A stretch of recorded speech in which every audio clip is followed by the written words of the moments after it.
Ako si Carlos. Hindi ako gwapo at wala din akong talent.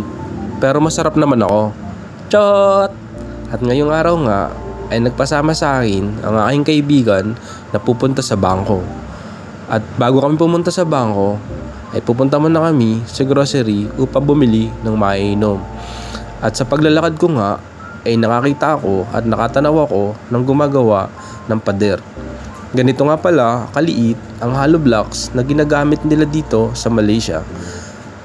Kaparehas lang naman siya ng pamamaraan katulad ng iba, pero mas maliit ito sa nakasanayan na hollow blocks sa Pilipinas na nakikita ko. At ilang sandali pa ay nakarating na kami sa grocery. At pumipili na nga ako dito ng aking maiinom.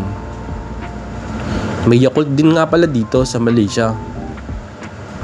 At matapos nga akong makapili ng aking maiinom ay kagad na akong pumunta sa cashier upang magbayad. At matapos nga akong magbayad ay lumabas na kami upang pumunta sa aming pupuntahan na bangko. At hanggang dito na lamang mga ka-Malaysian, hanggang sa muli, paalam!